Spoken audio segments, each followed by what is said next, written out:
c'est Marie-Leila Coussa et Frédéric Join. Nous sommes heureux de vous retrouver dans Écoute dans la nuit, du lundi au mercredi avec Frédéric et jeudi et vendredi avec Marie-Leila. Nous vous donnons la parole de 21h à 22h30. À bientôt sur notre antenne. Fidélité à Saint-Michel, chef, 92.5.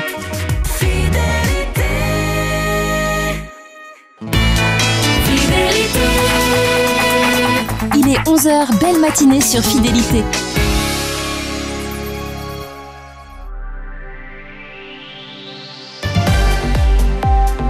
Le rendez-vous Fidélité, de 11h à midi, Tiffaine Cellier. Chères auditrices, chers auditeurs, bonjour et bienvenue dans ce nouveau rendez-vous Fidélité. Nous nous retrouvons aujourd'hui pour nous pencher sur une question qui traverse nos vies quotidiennes sans qu'on y prête toujours attention, la place des femmes dans nos villes. 99% des femmes ont été victimes d'un commentaire ou d'un acte sexiste au moins une fois dans leur vie, selon le Haut Conseil à l'égalité. 25% déclarent avoir peur dans la rue. Ces chiffres interrogent notre façon de concevoir et de vivre l'espace urbain. À Nantes, la municipalité s'est fixé un objectif ambitieux, devenir d'ici 2030 la première ville non sexiste de France. Un défi qui pose des questions concrètes. Comment repenser l'aménagement urbain? Comment permettre aux femmes de s'approprier pleinement l'espace public? Et quels sont les enjeux véritables de cette démarche? Pour éclairer nos questions, nous accueillons aujourd'hui deux invités. Aude Brachet, bonjour. Bonjour. Vous êtes chef de projet égalité, lutte contre les violences sexistes et sexuelles à la ville de Nantes. Et Juliette Reynaud, bonjour. Bonjour. Vous êtes consultante en communication éthique, conceptrice d'une visite guidée féministe de Nantes et chroniqueuse Les femmes ou les oublis de l'histoire sur E-Radio. Alors au cours de cette émission, on tentera de répondre à plusieurs questions. La ville est-elle vraiment pensée au masculin? Comment les politiques publiques peuvent-elles transformer notre rapport à l'espace urbain? Et surtout, quels sont les défis concrets qui se posent aux collectivités pour construire une ville plus égalitaire? Le rendez-vous Fidélité.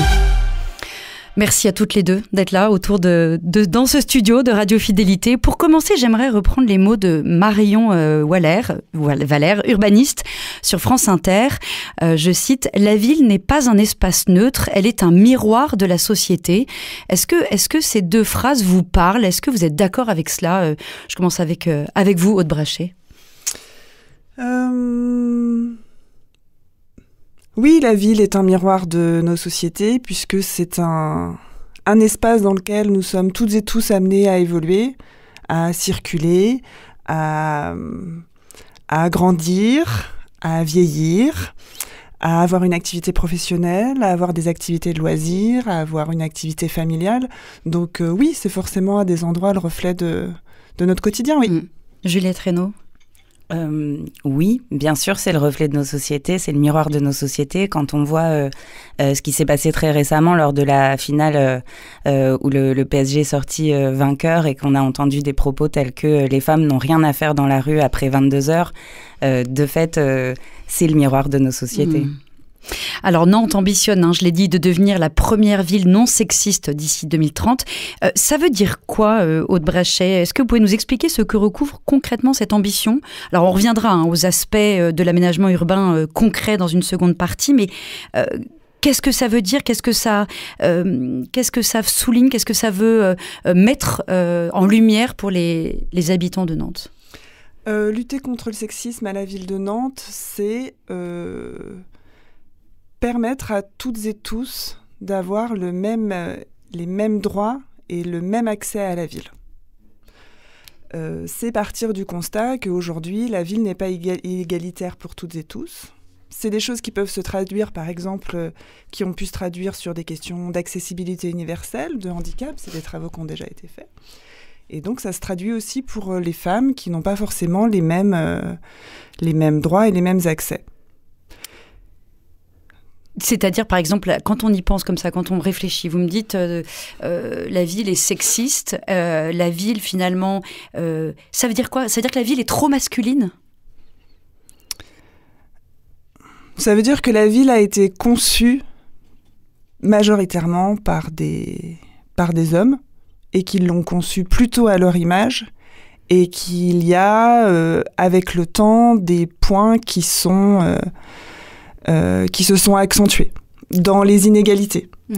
Alors, on va parler tout à l'heure d'un peu plus d'espace public, mais c'est comment l'éclairage de la ville a été conçu, c'est comment les transports en commun ont été conçus. Voilà, ça, pour parler de ça, c'est pour parler de l'espace public, mais on y reviendra. Mais quand on parle de ville non sexiste, c'est une ambition aussi dans les questions d'éducation. Voilà, dans les questions d'accès à l'emploi, dans les questions de lutte contre les violences qui peuvent être faites aux femmes, dans les questions de santé, par exemple sur les questions de précarité menstruelle, et puis voilà, par exemple. Et on détaillera tout ça.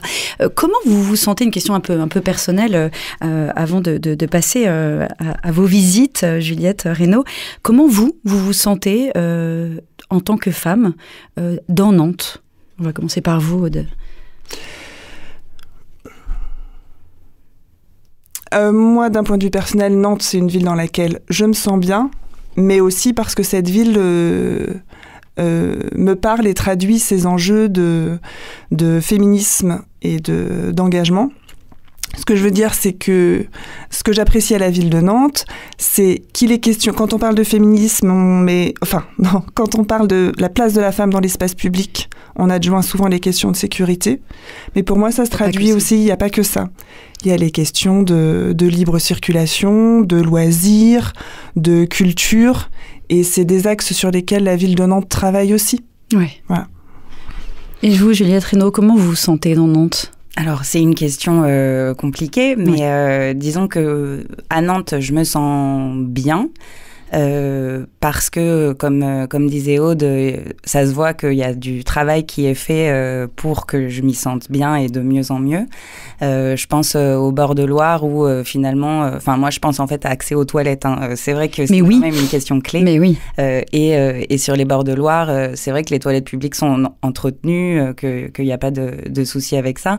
Mais je repense à l'année dernière, j'étais à Opéra en plein air et il n'y a pas dans ce secteur vers la place Gralin, c'est pas évident et on sait que les hommes sont assez libres avec cette question-là et puis il y a beaucoup du riz-trottoir un peu partout dans le centre-ville, mais moi j'ai été confrontée à devoir demander au bar alentour si je pouvais y aller et on me le refuse et je dois payer une consommation et du coup là, paf, ça y est, la ville elle est inégalitaire. Ouais. Oui, exactement. Juliette, vous proposez des visites féministes de Nantes qui révèlent, je vous cite, un autre récit de la ville. Est-ce que vous pourriez nous emmener virtuellement dans l'une de ces visites, concrètement, pour qu'on voit un petit peu les lieux emblématiques que vous traversez ? Oui, alors en fait cette visite, donc elle s'inscrit évidemment dans cette volonté de la ville de devenir la première ville non sexiste d'ici 2030, et ça passe aussi par déconstruire nos idées reçues, nos opinions communes, nos représentations et notamment nos représentations stéréotypées. Et quand on regarde l'histoire, on fait beaucoup attention aux rois. Quand on visite des villes, on fait attention aux palais, aux hôtels particuliers, aux châteaux, etc. Et du coup, il y a un point de vue. Il y a un point de vue qui est neutralisé, qui est considéré comme neutre, mais qui reste un point de vue. Et du coup, l'idée de cette visite, c'est de faire de la place à d'autres points de vue. Et de faire de la place à l'autre avec un grand A, c'est-à-dire celui qui n'est pas homme, blanc, valide, hétérosexuel, et de mettre en avant les petits gestes pour l'égalité et les grandes luttes aussi. Et puis cette visite, elle n'est pas centrée sur des... Alors évidemment, je mentionne des femmes, des noms de femmes, mais c'est moins une héroïsation, c'est moins une mise en avant de ces grandes figures que vraiment une tentative de tissage du passé et du présent pour montrer le féminisme en mouvement et plus globalement l'émancipation. Donc on parle des ouvrières, on parle de l'abolition de l'esclavage et évidemment aussi des luttes pour les droits des personnes LGBTQIA+, pour essayer d'avoir un discours un peu alternatif au discours consacré. Donc ça, c'est la grande ligne en fait de cette visite. Donc on part quand même de la statue d'Anne de Bretagne. Près du château. Près du château, parce que c'est une des rares femmes qui a sa place dans l'imaginaire nantais. Cependant, quand j'en parle, je ne vais pas mettre l'accent sur son destin tragique, qui, même si évidemment elle a été une reine de France à 2 reprises, son destin tragique est partagé par beaucoup de femmes à son époque. Oui. Le fait de se marier très jeune, d'avoir beaucoup d'enfants qui meurent jeunes aussi. Et du coup, je vais mettre plutôt l'accent sur le fait que c'était une grande intellectuelle qui a été une pionnière en fait de ce qu'on peut appeler le féminisme, puisque elle a commandé un grand livre illustré qui est au musée d'Aubray sur les femmes célèbres, donc du Moyen-Âge, de l'Antiquité, les femmes aussi de la Bible. Et donc, si vous voulez, cette initiative en 1504, c'est quand même une initiative pionnière. Voilà. Et je mets évidemment aussi l'accent sur le fait qu'elle a été une chef d'État qui a battu sa propre monnaie, enfin qui a fait battre sa propre monnaie. Et puis après, on parle du premier bar gay de Nantes, qui est à côté du château aussi. Dans ma visite, on fait une place aussi à des œuvres plus contemporaines, avec le voyage à Nantes, l'évasion, ces 4 statues qui ponctuent la ville et qui racontent l'évasion des cariatides des fontaines Wallace. Donc un récit d'émancipation des femmes par rapport aux rôles qui leur sont assignés, puisque ces cariatides soutiennent le dôme des fontaines Wallace depuis 200 ans et 150 ans, et elles en ont eu marre et elles s'évadent. Et elles sont remplacées par la nature. Il y a aussi ce lien avec l'écoféminisme, parce que la ville non sexiste est aussi une ville écologique pour moi. Voilà. Et puis on va place Royale, donc je parle aussi des scandales en fait, de la nudité des statues, qui même si elles sont des allégories et ne représentent finalement pas tellement le corps des femmes, elles ont fait scandale à leur époque, que ce soit les statues de la place Royale ou la Délivrance à côté des tables mémorielles sur le square du Maquis de Saffré. Je parle des lavandières au bord de l'Erdre, ces femmes qui lavaient le linge et qui avaient très mauvaise réputation puisqu'elles travaillaient, elles étaient dans l'espace public, qui reste quand même un sujet, et du coup elles avaient cette liberté affranchie un peu de la tutelle des hommes, puisqu'elles étaient indépendantes économiquement dans l'espace public entre femmes. Je fais aussi un passage par l'absence, ce qu'il pourrait y avoir dans la ville et qu'on ne voit pas. Par exemple, une statue de Lucie Aubrac qui, en 1944, a été chargée par De Gaulle pour installer le comité de libération de la Loire, et qui est nulle part dans le centre-ville, alors qu'il y a cette statue du général De Gaulle aux 50 otages. Et puis évidemment le passage par les marches des fiertés, tout récemment baptisées comme telles, l'escalier de la rue Beaurepaire. Donc je mentionne les émeutes de Stonewall en 1969 et cette commémoration depuis avec les marches des fiertés. Et comment faire une visite à Nantes sans aller au mémorial de l'abolition de l'esclavage. Donc ça s'inscrit dans un parcours féministe, puisque c'est l'histoire d'une émancipation, c'est l'histoire de l'égalité. Et du coup, je parle de Pauline Villeneuve, qui est une esclave qui s'est affranchie, qui a lutté pour sa liberté, et qui a profité d'un flou juridique, en fait, pour être affranchie à Nantes. Une visite que vous avez réalisée le 8 mars et que vous réitérez pour les journées matrimoniales de Nantes. Ces visites, elles ont vu le jour avec les services de la ville, Aude Brachet ? Oui, c'est une initiative des services de la ville de Nantes dans le cadre de leur engagement de mise en visibilité des femmes et des personnes LGBTQIA+, dans l'espace public.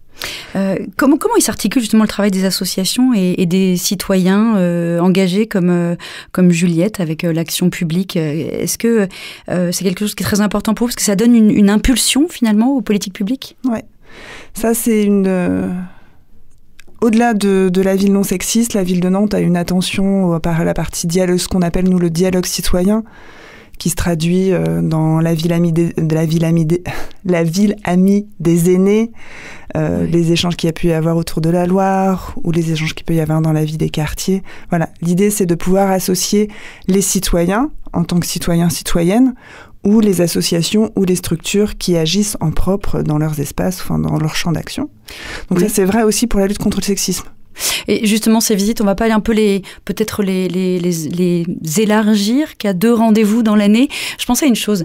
Là, en ce moment, les terminales planches, ils ont eu le bac de philo hier.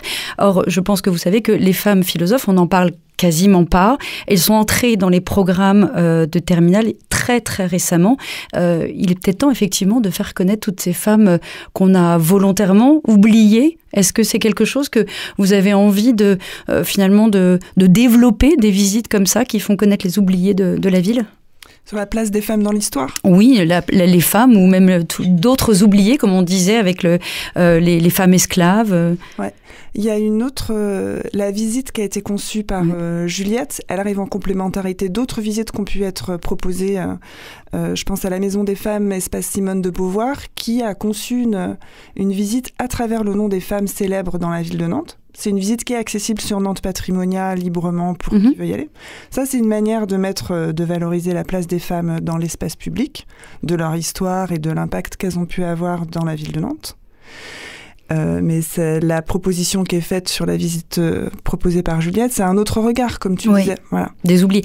Ça aurait pu être dans le voyage à Nantes ? Ça pourrait. Ça pourrait. Ça pourrait. Pour l'instant, pareil, depuis très très récemment, elle est disponible sur Nantes Patrimonia. Donc, vous pouvez télécharger le PDF de ma visite et puis la faire en autonomie. Alors, c'est pas tout à fait pareil, évidemment, que la visite guidée. Mais du coup, l'important, c'est aussi effectivement que ce soit accessible à toutes et tous pour diffuser, en fait, ce regard-là sur la ville. Cet autre regard. Je voudrais revenir justement sur l'urbanisme sensible au genre. Aude Brachet, concrètement, c'est quoi justement les principes d'un urbanisme sensible au genre ? Comment est-ce qu'on évalue qu'un espace public est réellement égalitaire ou pas ? Je fais un peu le lien avec la question que vous avez posée avant. C'est quelque chose qu'on évalue d'abord avec les usagers et les usagères de l'espace public. Et donc, c'est une attention qu'a la collectivité de travailler à ça. De plus en plus dans tous les projets qu'elle construit.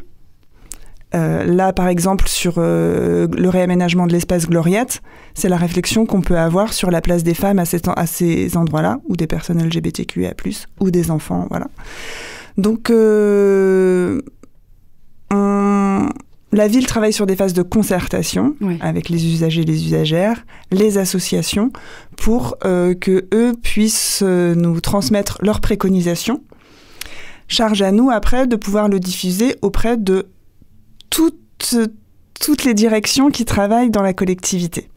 Quand je dis toutes les directions, c'est un peu jargon techno, mais ça veut dire les collègues d'Espace et Jardin. Ça veut dire les collègues qui travaillent sur les transports en commun. Ça veut dire les collègues des mobilités, sur les trajets vélo, par exemple. Voilà. Ça veut dire les collègues de la petite enfance ou de l'éducation. Voilà. Que ces sujets-là, ils infusent à tous les endroits, puisque l'espace public, ils interviennent aussi à ces endroits-là. Je ne sais pas si c'est clair si je le dis comme ça. Si, et ça en vient au fait que vous avez justement piloté une démarche participative, c'est ce que vous venez de dire. Qu'est-ce que c'est justement cette expérimentation, elle a pu mettre en lumière ? Est-ce que vous pouvez nous en donner quelques directives ? Quels sont les premiers enseignements que vous avez pu tirer de cette démarche participative ? Bon, le premier enseignement, qui est un enseignement qui est nantais, mais qui se retrouve dans toutes les autres villes au niveau national, c'est que la ville de Nantes, elle n'est pas égalitaire dans la répartition de ses espaces entre les femmes et les hommes.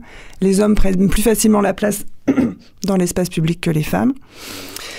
Donc les premiers enseignements, les premières questions qui ont été posées, c'est comment faire pour que cela soit différent. Par exemple, sur les questions de sécurité, favoriser les éclairages à certains endroits. Pour les questions de, comme tu disais, de santé ou de confort, la question des toilettes. Les espaces sportifs aussi, peut-être ? Les espaces sportifs, les espaces de pratique sportive libres, comme le skatepark ou voilà. Les city-stades. Les city-stades. Favoriser la présence des femmes à ces endroits-là, ou des petites filles, voilà. Sur les mobilités, voilà, favoriser l'usage du vélo, par exemple. Ça, c'est des questions de confort. Les questions de confort, ça s'est traduit aussi sur, par exemple, les questions d'accès aux toilettes, mais aussi sur la santé, d'accès à des protections périodiques. Oui. Voilà. Ça, c'est des questions d'égalité, mais c'est des questions de santé aussi, voilà, de confort, de se dire « Ah, si je me déplace à cet endroit-là, je sais que s'il m'arrive quelque chose, je peux me dépanner. » Voilà. Qu'est-ce que vous dites finalement? Qu'est-ce que vous répondez à celles et ceux qui disent que c'est aux femmes d'investir ces espaces qui a priori sont plus destinés aux garçons ou aux hommes? Parce qu'on dit, on regarde un city-stade, les garçons prennent tout l'espace pour jouer au foot, les filles sont autour, on a envie de dire allez-y les filles, qu'est-ce que vous attendez? Qu'est-ce que vous dites à celles et ceux qui disent mais en fait la ville n'a pas besoin d'intervenir, c'est à vous les femmes et à vous les filles de vous intégrer? Qu'est-ce que vous leur répondez? Juliette Reynaud, vous pouvez répondre aussi. Qu'est-ce que vous répondez à celles et ceux qui disent mais pas besoin d'intervenir, c'est à vous de le faire, c'est à vous d'y aller et d'oser? Je pense que on a toutes et tous, qu'on soit citoyens, toutes et tous en tant que citoyennes, on a la capacité de pouvoir intervenir pour dire allez-y, on y va. Ce que je veux dire, c'est que si on prend la question des pratiques sportives libres, il faut.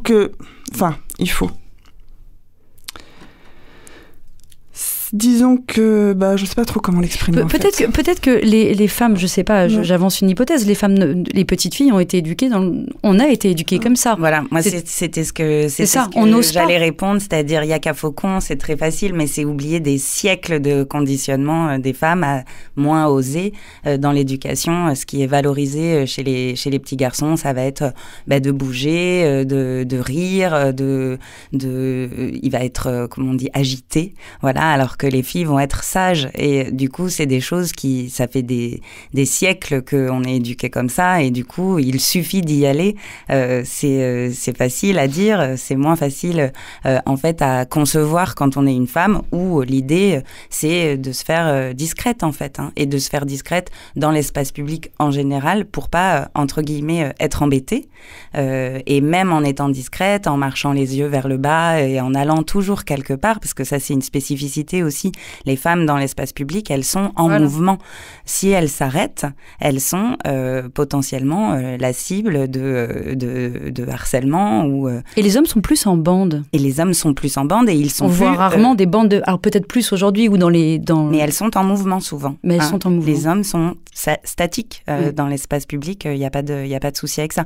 Donc du coup, sur l'éducation des filles, et du coup après les femmes, comment elles conçoivent leur déplacement, leur mouvement, on va pas forcément juste y aller, et c'est pas une volonté individuelle en fait. Là c'est vraiment quelque chose de systémique, et puis peut-être qu'on n'a pas envie de jouer au foot, et du coup il faudrait arriver plus tôt et installer une autre activité collectivement et pour occuper le city-stade. Donc voilà, il y a des questions comme ça. Et puis après, les hommes ont quand même souvent tendance à dire il suffit d'eux, et puis c'est aux femmes de le faire. Pour vos visites, ce sont surtout des femmes qui vous ont suivi, ou vous avez eu une mixité? Alors, évidemment, il y a une majorité de femmes, puisque quand on parle de visite féministe, c'est un mot qui peut faire peur, encore que le féminisme, c'est juste cette conviction que les femmes sont des êtres humains à part entière. Mais les groupes des visites sont très mixtes, que ce soit en termes d'âge, en termes de genre, en termes d'orientation sexuelle, en termes d'ethnie, etc. On est vraiment sur de toute façon cette volonté d'ouvrir ces sujets-là au-delà d'un cercle militant ou d'un cercle qui se pose déjà ces questions, et de faire entrer ces questions pour tout le monde, puisque en fait c'est des questions qui se posent à tout le monde et qui bénéficient en fait à tout le monde. En moins de 10 ans, Nantes a davantage féminisé ses noms de rue que dans le reste de son histoire. 188 noms de femmes depuis 2016, passant de 3,6% à 9% de noms féminins. Au-delà du symbole, quel est l'impact réel de ces changements, Aude Brachet ? Alors ça se traduit dans les noms de rue, ça se traduit aussi dans des établissements scolaires, les salles de sport, et voilà. L'impact, c'est une meilleure appropriation par les femmes de l'espace dans lequel elles évoluent. C'est de se dire c'est de la capacité à se projeter et à mieux connaître et et à se dire « Ah, mais oui, si elle a réalisé ça. Ah, mais oui, mais je ne savais pas. Ah, mais en vérité, Florence Artaud, qu'est-ce qu'elle a fait? Ah, mais Germaine Tillon, qui c'était ?» Donc, c'est encourager une forme de curiosité. C'est légitimer aussi ou donner à voir la place de certaines Nantaises qui étaient méconnues ou mal connues dans les phases de concertation. Les noms des femmes qui ont pu être choisis sur ces noms de rue, il y a eu aussi là des ateliers, des phases de concertation. C'est les Nantaises et les Nantaises qui ont proposé les noms de femmes.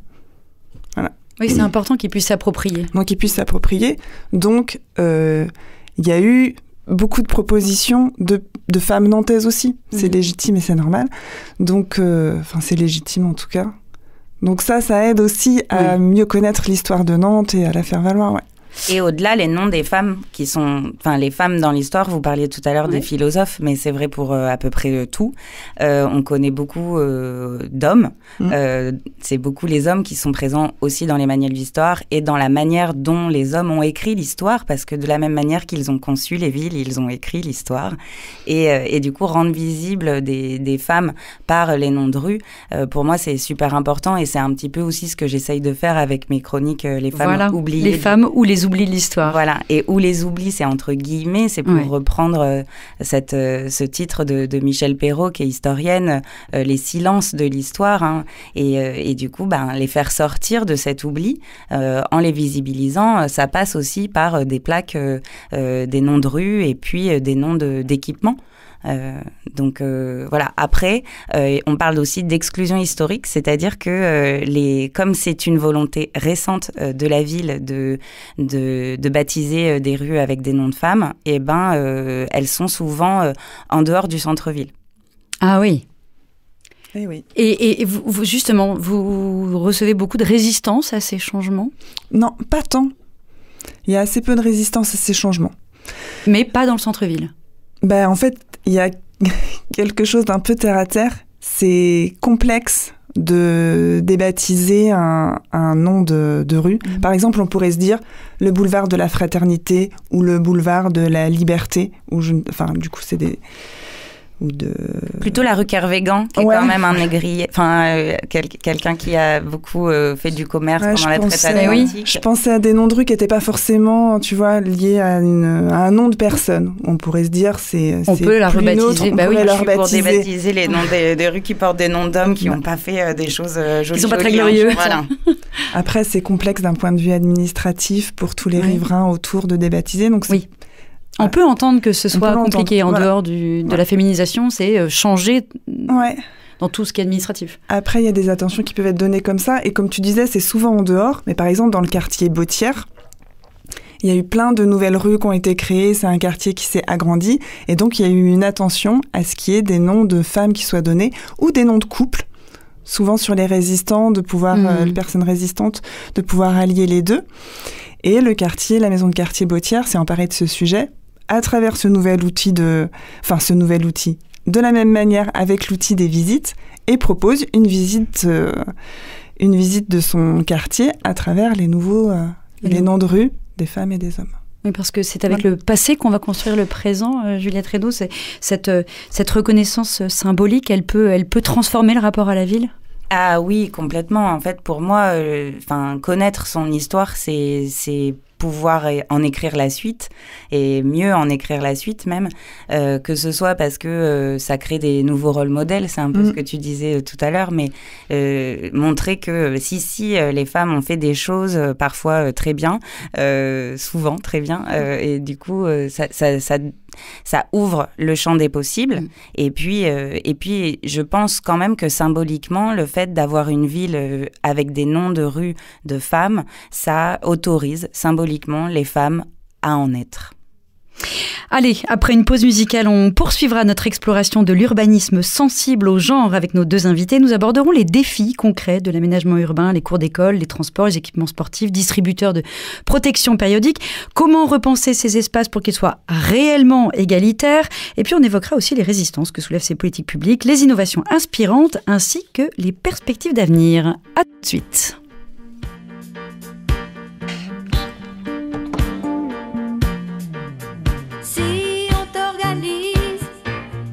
Bien dirigé, où tu t'oublieras vite.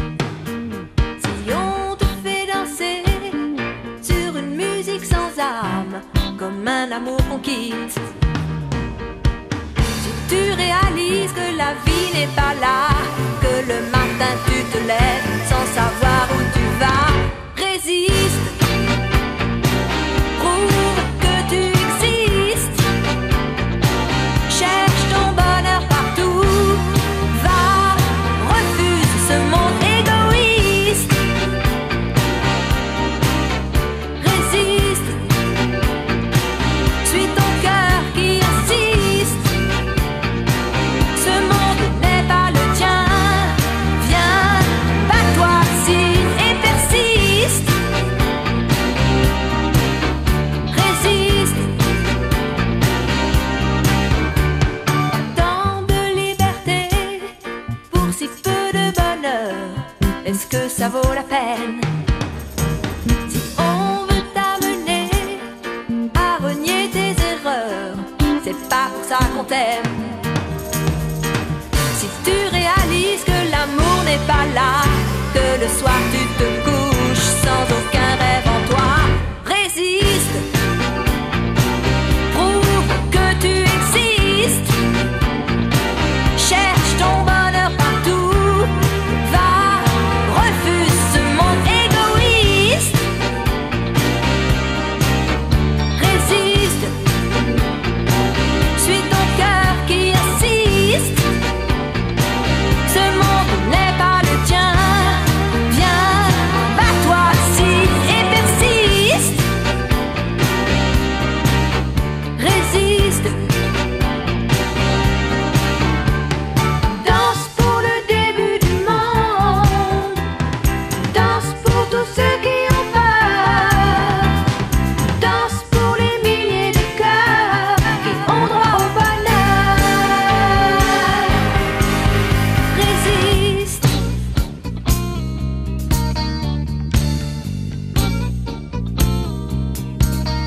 résiste, résiste,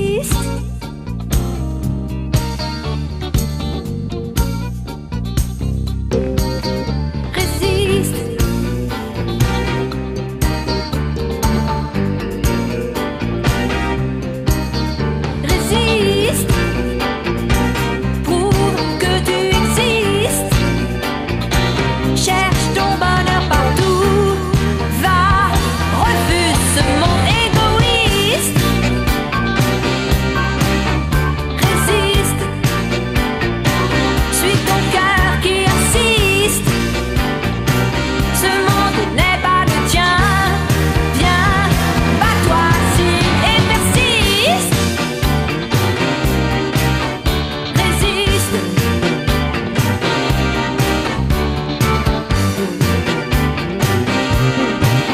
résiste,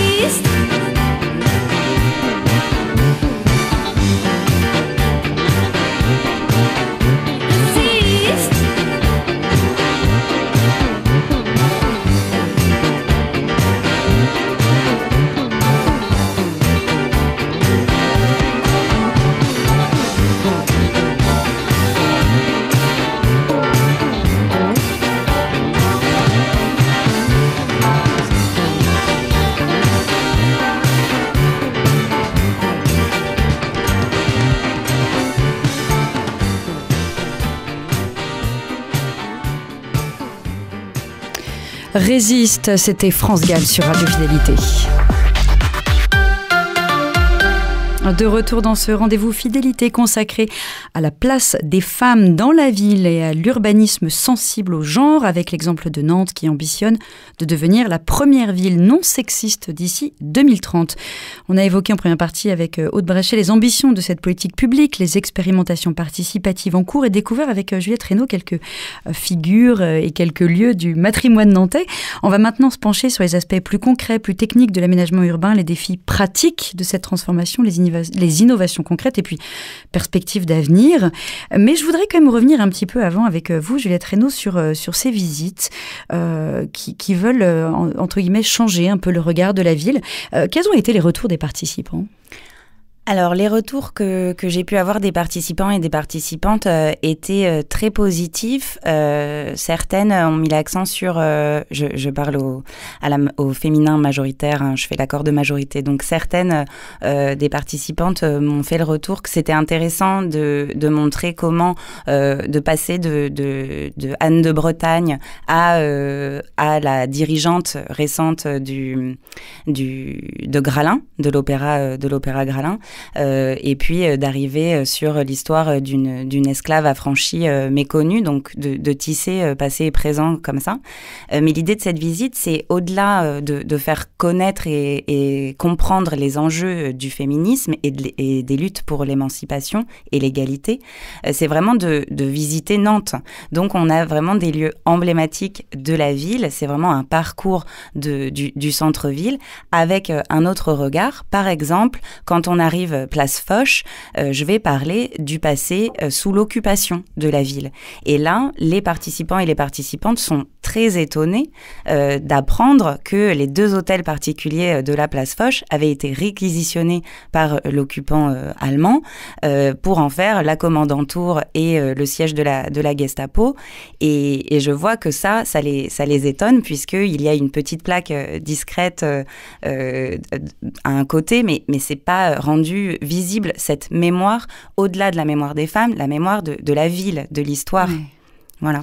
Donc je sais que ça c'est un moment un peu clé de la visite, et évidemment j'en profite pour parler des résistantes nantaises qu'on connaît peu, oui.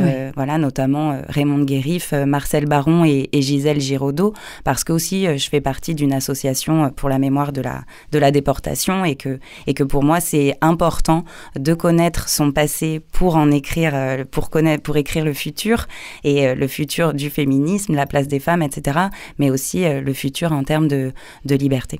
Et pour que le féminisme puisse s'émanciper, se trouver une place, il faut de la place dans la ville, il faut pouvoir laisser de la place dans la ville aux femmes. Et justement, vous parliez de ces femmes qui finalement traversent la rue plus qu'elles ne possèdent cet espace. Elles adoptent des stratégies d'évitement finalement. Et vous, dans votre observation de la ville, est-ce que vous voyez des espaces ou aménagements qui vous semblent particulièrement problématiques pour les femmes? Et à l'inverse, est-ce qu'il y a des lieux qui fonctionnent bien? Oui, alors, problématique, je dirais quand même que c'est vrai que les accès à la gare, la nuit, et le centre-ville à commerce, moi j'habite dans le centre-ville, et sans éviter le passage qui est impossible de toute façon, c'est vrai que là, à ce moment-là, je trace, parce qu'il y a une occupation vraiment masculine de cet espace, notamment la nuit. Et pareil, aux abords de la gare, je me sens pas spécialement en sécurité, donc je fais je contourne, quoi. Et ça, c'est dans toutes les villes, je veux dire, j'ai habité à Paris pendant très longtemps. Les femmes, quand elles quittent un endroit pour rentrer chez elles ou pour aller ailleurs la nuit, elles réfléchissent à leur trajet. Ça fait partie de la charge mentale, des femmes. Après, j'ai été hyper agréablement surprise quand je suis allée sur l'île de Nantes vers le centre Agnès Varda. Là, il y a un skatepark aussi. Enfin, il y a un espace un peu libre devant le bar Askip. Et là, il y avait que des femmes qui faisaient du skate, qui faisaient du hip-hop. Et je me suis dit, mais c'est quoi cet endroit utopique qui est matérialisé à Nantes? Donc, ça m'a fait une belle surprise aussi.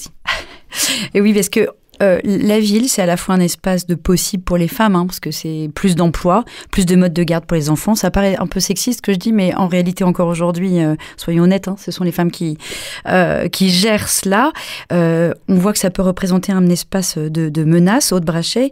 Si on parle d'aménagement concret, on parle d'éclairage, de mobilier urbain, de végétalisation, de cheminement, quels critères techniques vous prenez en compte pour créer des espaces plus sécurisants et inclusifs? Parce que vous travaillez avec des urbanistes. On travaille avec des urbanistes. Ouais. Et quels critères techniques ils prennent pour assurer finalement des espaces sécurisants et inclusifs? Qu'est-ce que vous entendez par critères techniques?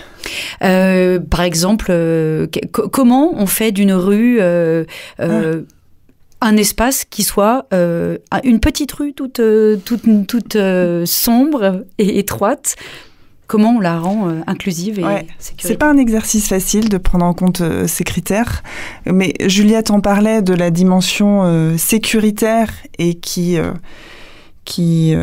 s'agrandit à un moment sur les questions de loisirs, de bien-être dans l'espace public, de confort, voilà. Donc les critères techniques, ils prennent en compte un peu tout ça. Sur les espaces, tu parlais des temps de la nuit. Il n'y a pas que les temps de la nuit, mais sur les temps de la nuit, ça va être des questions d'éclairage, des questions d'accessibilité au transport en commun, des questions de services publics de proximité qui peuvent être ouverts à certains moments ou pas ouverts. Ça peut être des questions d'espace, comme voilà, vous parliez de rues étroites, mais de verdure, de respiration. Donc ça joint à la fois les questions de sécurité, mais aussi de bien-être. Oui. Ça peut être des questions de circulation aussi. Est-ce que je vais pouvoir avancer avec une poussette ? Est-ce que je vais pouvoir m'asseoir à un moment pour allaiter mon enfant ? C'est ça, les bancs. Est-ce que les bancs.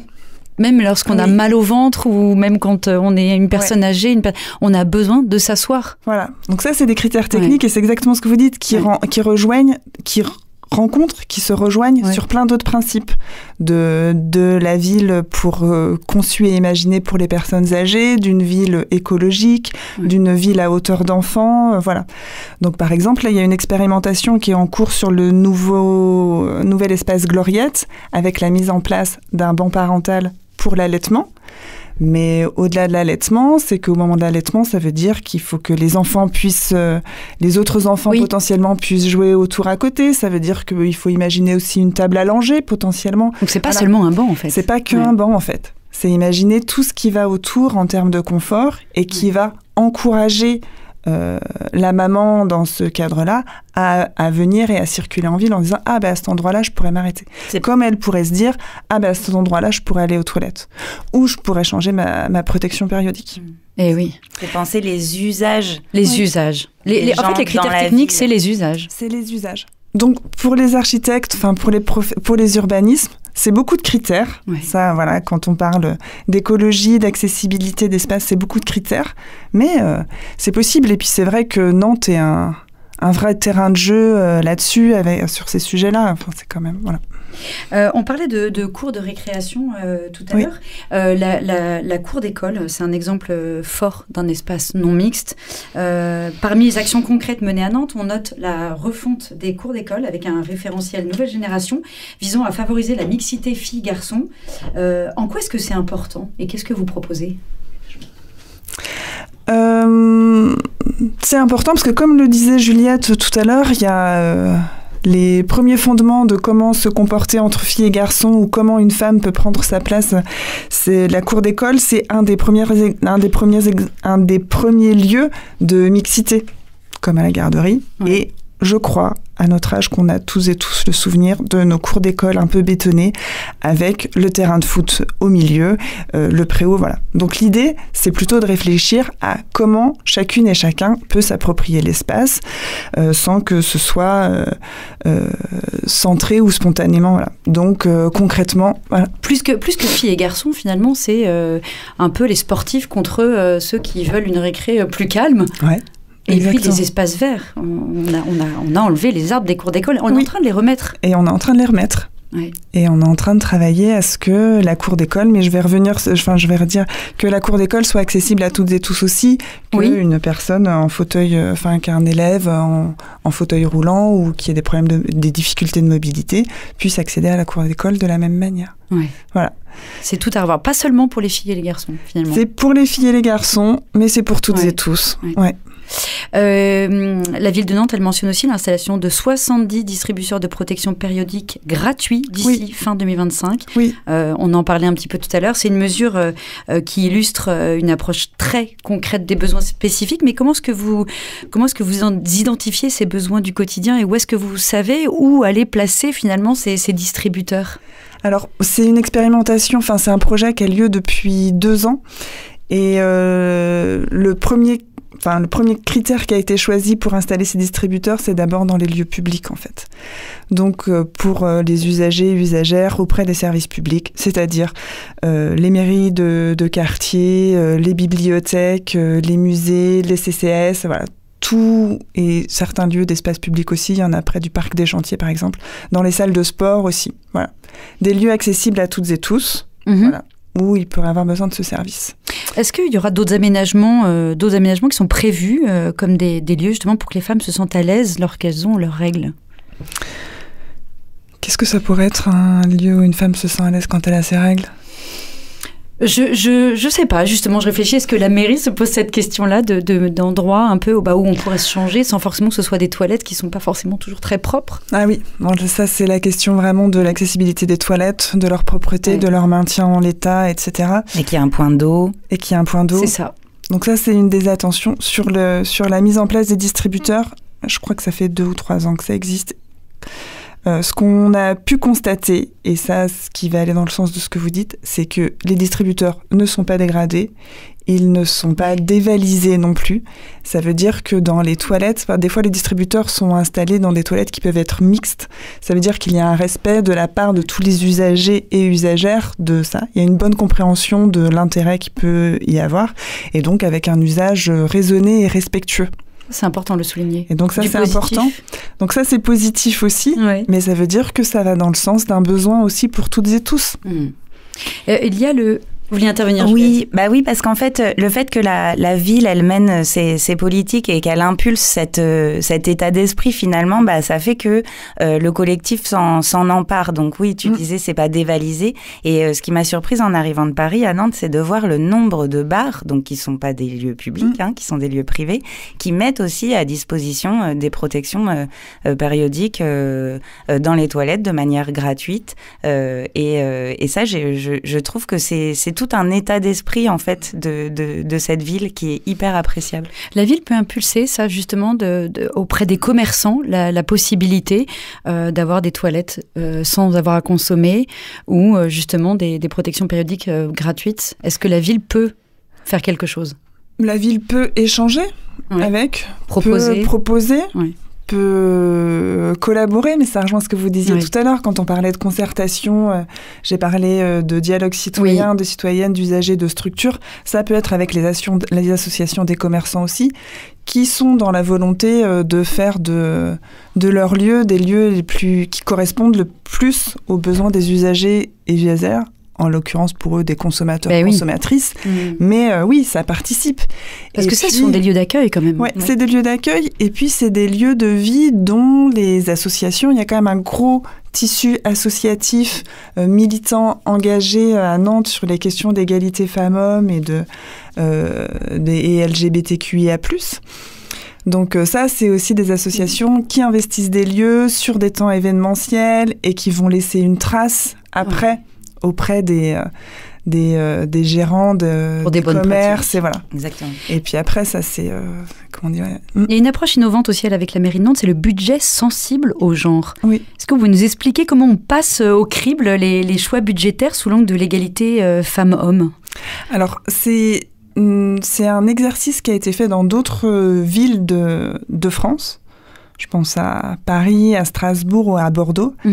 Quelle idée de regarder, si je la fais très schématiquement, de regarder toutes les dépenses de la collectivité et de voir si elles sont égalitaires pour les garçons et les filles. Je vais prendre un gros exemple. Est-ce que la subvention ou les aides qui sont apportées au FCN, au Football Club de Nantes, d'accord, sont les mêmes ? Non, mais j'avais l'impression de prendre un exemple parlant pour toutes les antennes nantaises. En fait, non. Est-ce qu'elle est la même pour les pratiquants hommes ou les pratiquants femmes ? Et alors ? Est-ce que... pas vraiment, là, du coup, c'est un exemple grossier. Voilà. Mais c'est quelque chose qui a été regardé, par exemple, au conservatoire de la ville de Nantes aussi, au conservatoire de musique. Est-ce que, au-delà de l'accès à tous les cours de musique, est-ce que les partitions qui sont proposées, il y a autant de compositrices que de compositeurs ? Est-ce que, si je reprends l'exemple du sport, est-ce que sur les créneaux des salles de sport, vous Vous savez, il y a des créneaux qui sont accordés dans les salles pour le club de hand le mardi soir, pour le basket le mercredi soir. Est-ce qu'il y a autant de créneaux pour les pratiques garçons et les pratiques filles? Voilà.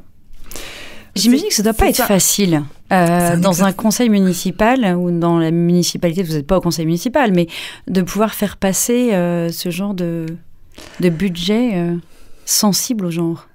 Après, alors vous avez des résistances? Pas tant, en fait, au sein de... Alors, je parle de mon point de vue malgré tout, mais la ville de Nantes est engagée sur les questions d'égalité quand même depuis 2-3 ans assez fortement. Et ce dont on parle depuis tout à l'heure, la sensibilisation, la culturation, la bonne compréhension des enjeux, les retours des habitants et habitantes qui sont faits sur leur envie d'aller dans cette direction-là. Les élus les portent aussi. Voilà, c'est quand on parle de journée du patrimoine et du matrimoine, quand on parle des noms de rue, quand on parle de santé, quand on parle de bon parental, ça veut dire que bien toutes les politiques publiques s'en emparent de plus en plus. Parce qu'il y avait un élu de l'opposition qui avait privilégié une approche purement sécuritaire pour justement la place des femmes dans la ville, plus de police et de caméras. Comment est-ce qu'on défend, alors c'est peut-être un élu, je devrais poser cette question, mais comment est-ce qu'on défend cette approche par l'aménagement urbain ? Peut-être que c'est peut-être en disant que c'est complémentaire finalement. En disant que c'est complémentaire, en mettant pas de côté que la question de sécurité c'est un véritable enjeu pour les femmes aussi. Enfin, les inégalités entre les femmes et les hommes, une des principales conséquences, c'est aussi les violences qui sont faites aux femmes à tous les endroits, sur l'espace public, dans le cadre familial, etc. Donc ça, c'est pas à mettre de côté. Pour autant, c'est quelque chose qui se travaille en amont et plus largement, et pas que sur des aspects de répression. En fait, c'est ça, c'est que la différence, c'est que l'aménagement, ça prévient, alors que la police, ça peut... Bon. Il y a l'amont et il y a l'aval. Exactement. Voilà, exactement. Et du coup, les femmes n'auraient pas besoin d'être protégées si elles pouvaient circuler dans l'espace public. Vous disiez justement, Juliette Reynaud, que vous n'avez pas forcément eu beaucoup de résistance dans votre travail de mémoire urbaine. Vous n'avez pas forcément rencontré beaucoup de résistance. Vous arrivez à faire accepter cette nécessité de réécrire l'histoire de la ville ? Ah mais complètement. C'est fou parce que j'ai vraiment atteint mon objectif et j'ai été surprise de ça. C'est-à-dire que les retours des participants et des participantes, c'est vraiment « Oh, j'avais jamais vu ça comme ça. Oh, je vais faire plus attention à ça. » Il y a vraiment au-delà de « c'était super comme moment », en fait, quelque chose qui se passe en profondeur et j'espère sur la durée. On espère sur la durée. Aude Brachet, comment vous mesurez concrètement l'efficacité de ces politiques ? Est-ce que vous avez des indicateurs qui montrent une évolution du sentiment de sécurité ou alors des usages de l'espace public ?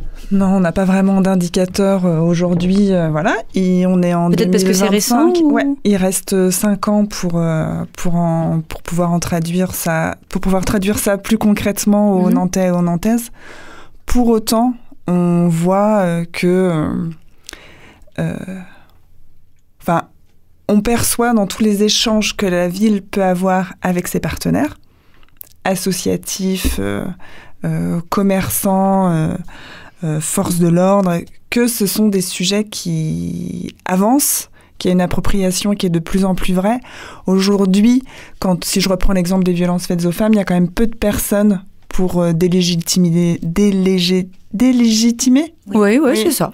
Pour rendre moins légitime cette question et le prendre moins en compte. Voilà. Mais c'est vrai que on n'imagine même pas l'ampleur de pouvoir rendre des rues plus égalitaires quand effectivement les villes ont été quand même construites par des hommes et puis il y a très longtemps. C'est des travaux qui peuvent être faramineux. Ouais. Est-ce qu'il n'y a pas une peur de dépasser les budgets ou...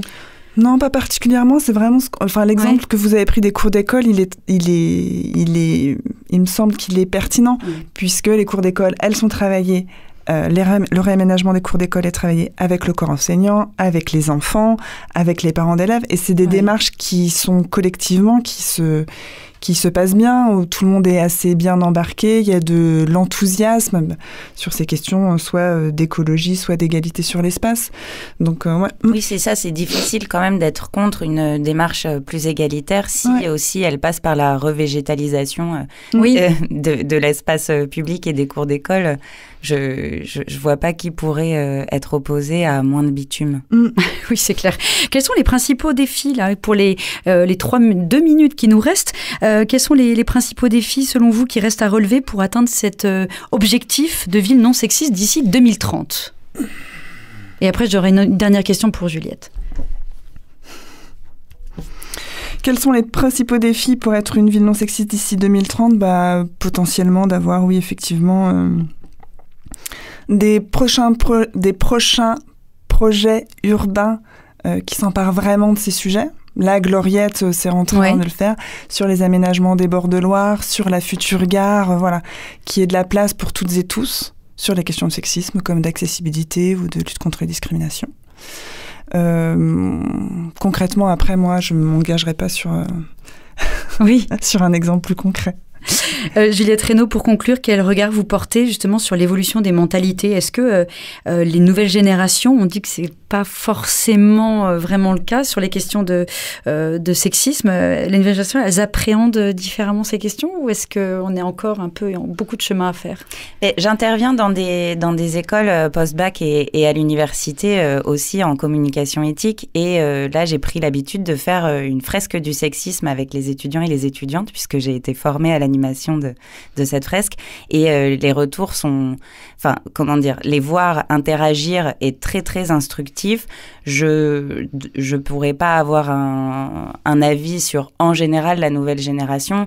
Je pense que c'est un peu le champ du cygne de la surmasculinité, et du coup les propos comme les femmes n'ont rien à faire dans la rue après 22 heures, ce qui pouvait être un propos un peu banal il y a quelques années, soulève aujourd'hui des vagues d'indignation, et du coup j'arrive pas à trouver ça positif. Mais le féminisme fait encore peur. Le féminisme fait encore peur, mais il fait d'autant plus peur qu'il gagne du terrain. Merci. Nous arrivons au terme de ce rendez-vous fidélité consacré à la place des femmes dans la ville, avec l'exemple de Nantes et sa démarche vers une ville non sexiste. On comprend que la complexité de cette transformation urbaine ne se limite pas à l'aménagement des espaces, mais interroge nos représentations collectives et nos modes de vie. C'est toute une approche transversale qui se dessine. Merci beaucoup à toutes les deux. Aude Brachet, chef de projet à Nantes Métropole, qui nous a détaillé les démarches participatives et les expérimentations en cours. Juliette Reynaud, consultante en communication éthique, conceptrice d'une visite guidée féministe de Nantes et chroniqueuse Les femmes ou les oublis de l'histoire sur Euradio. Merci beaucoup. Merci à vous. Merci Tiffane. Et merci à tous et à toutes pour votre fidélité.